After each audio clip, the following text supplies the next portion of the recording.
Now, each battery in the Confederate Army, and there were many of them here, was made up of 4 guns. Each gun went into the field attached to a limber. And this is what you see before you. 12-pound Napoleon cannon, I'll tell you more about that later. Attached with a device very similar to a modern trailer hitch to a vehicle called a limber. The limber has a chest on it which carries ammunition, the limber chest, 36 rounds for this gun. And the unit would be pulled by a team of 6 horses. We don't have the horses here today. There were 2 classes of artillerymen, drivers, who handled the horses, and cannoneers, who handled the guns. And this detachment shows all the cannoneers in position. The guns would be brought onto the field by the horses and then put into action, and we're going to demonstrate that for you right now.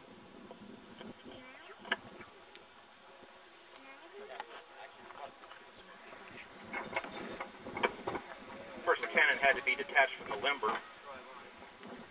Now the horses, not the men, would take the limber to the rear, swing it around, the guns being turned to bring to bear in that direction.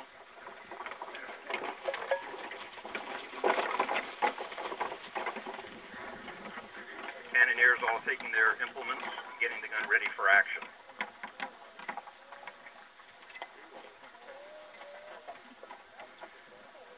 Ideally, it took a team of about 9 men to operate one of these guns. When the men went down, they had protocols for operating the gun with as few as 2 people.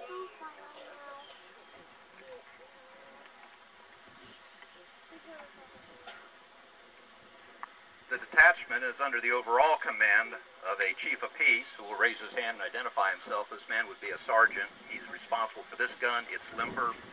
There would be another limber attached to another vehicle called a caisson, which carried 2 more ammunition chests. They would go even further to the rear. The gun detachment is under command of a corporal, known as the gunner. For a corporal, he's got a lot of responsibility. It's his duty to see to it that all the men are doing the drill properly. He has to be sure the ammunition is the proper ammunition, and he's responsible for pointing the piece. That's what they call aiming, pointing. And it's just like firing a modern open-sighted rifle. You got a rear V-notch and a forward standing blade sight. You have to be able to see what you're shooting at with Civil War artillery. This gun, this Napoleon, has a range of about 1,600 yards, nearly a mile. People are sometimes surprised to hear that.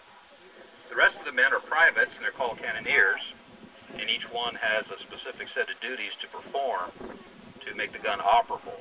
They each have a number from 1 to 7. I'm going to call their numbers, and they'll identify themselves, and I'll tell you their jobs. Number 1. This man stands to the right front of the gun, and he's showing you a long rammer staff. On the end that's uppermost is a piece of sheep's fleece called a sponge.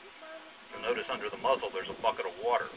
Now between each round, he swabs the barrel out with a moist sponge, not so much to clean it, but to extinguish any burning debris from the previous round. These guns are muzzle loaders. The powder goes down from the front, not in from the rear. If anything's burning in the barrel, it's going to prematurely discharge and blow this man's arm off. On the other end of his staff is a wooden block. This is the end that he uses to actually ram the ammunition down the barrel. We'll show you more about the ammunition later. Number 2. This man stands to the left front. He's got in his hand a corkscrew-like device called a worm. After each round is fired, the butt end of the powder sack, which we'll explain later, is left behind. He has to search the piece with that corkscrew device and get that piece of smoldering powder sack out of there for the same reason, so it doesn't prematurely set off the next round.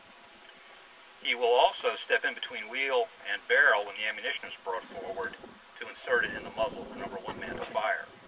In the event of a misfire, which does happen with some frequency, it's his job to step in very gingerly from the front and reprime the piece. They can't do it from the rear because with real ammunition, this gun would recoil about 6 feet.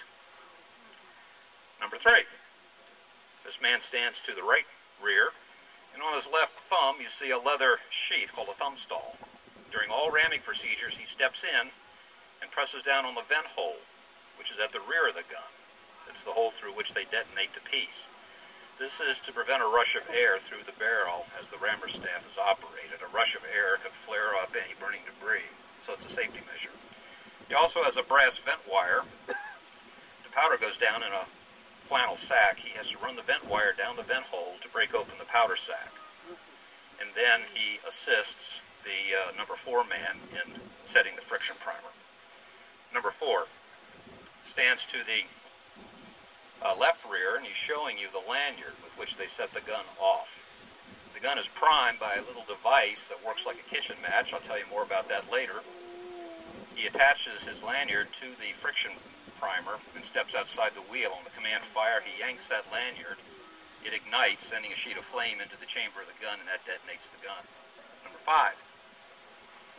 This man stands midway between limber and gun, and on his right hip is a leather sack called a gunner's haversack. His job is to bring each round of ammunition from the limber forward to the gun in that haversack to protect it from all the flying, burning debris so the round doesn't blow up in his face.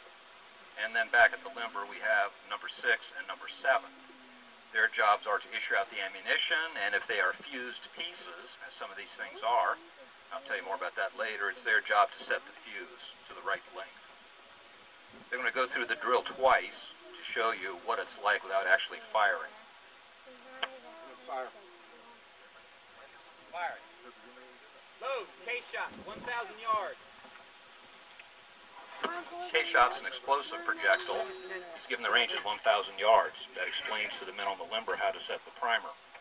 You'll notice number 3 is thumbing the vent. Number 1 is searching the piece, swabbing it out.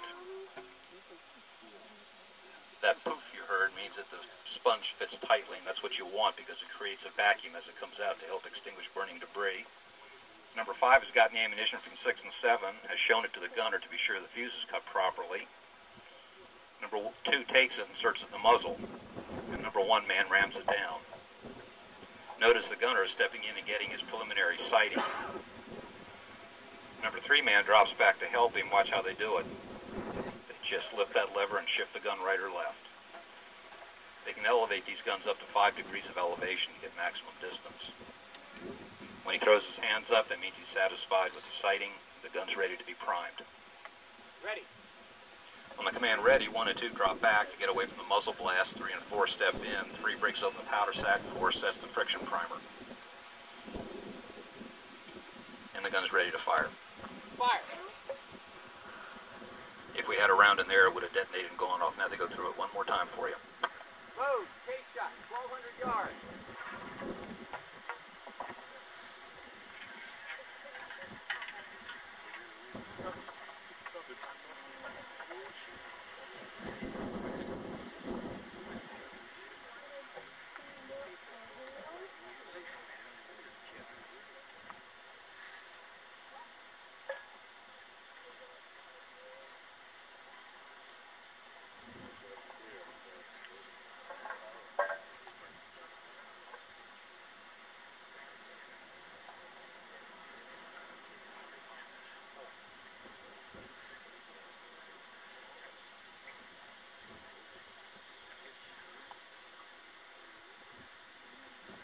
Ready.